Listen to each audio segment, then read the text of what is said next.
First published in 1845, The Raven is the poem that made Edgar Allan Poe instantly famous. Dark, musical, and hypnotic, the poem captures a single night in which grief, memory, and madness quietly collapse into one another. What makes The Raven enduring is not just its Gothic atmosphere, but the way it dramatizes the human mind trapped inside sorrow. The poem opens on a bleak midnight in December. A lonely speaker sits reading old books, trying, vainly, to distract himself from his sorrow over the loss of his beloved Lenore. As sleep overtakes him, he hears a strange tapping at his chamber door.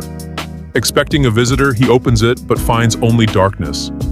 Soon after, a raven enters the room and perches above the door on a bust of Pallas Athena.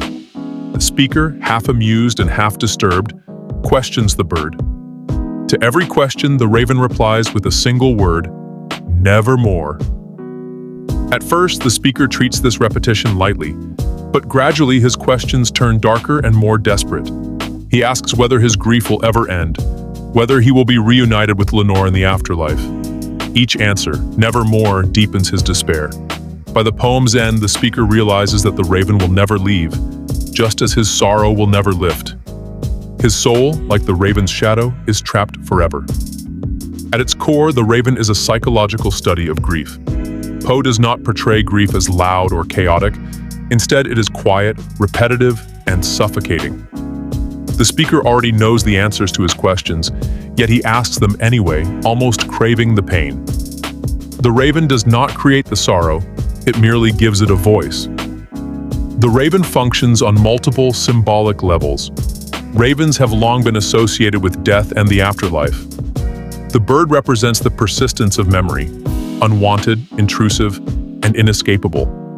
The raven may not be supernatural at all. It may be the external form of the speaker's inner obsession. Its position atop the bust of Athena suggests that emotion has overtaken reason. The power of the poem lies in repetition. The single word nevermore becomes increasingly devastating as the speaker's questions shift from casual to existential. The bird's answer never changes, but the meaning does. This repetition mimics the way grief works. The same thoughts return again and again, each time cutting deeper. Poe carefully designed the poem to be heard as much as read. The internal rhyme, alliteration, and trochaic octameter create a hypnotic rhythm that mirrors the speaker's mental spiral. Lines seem to echo one another, reinforcing the sense of entrapment. This musical quality is not decorative, it is psychological. The reader, like the speaker, is pulled into the poem's relentless cadence. Although Lenore never appears, she dominates the poem. She exists only as a memory, an idealized figure beyond reach.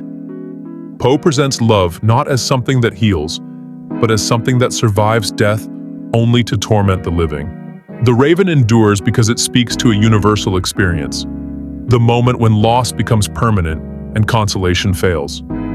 Poe does not offer hope, closure, or redemption. Instead, he offers honesty. The poem acknowledges that some grief does not fade, it settles.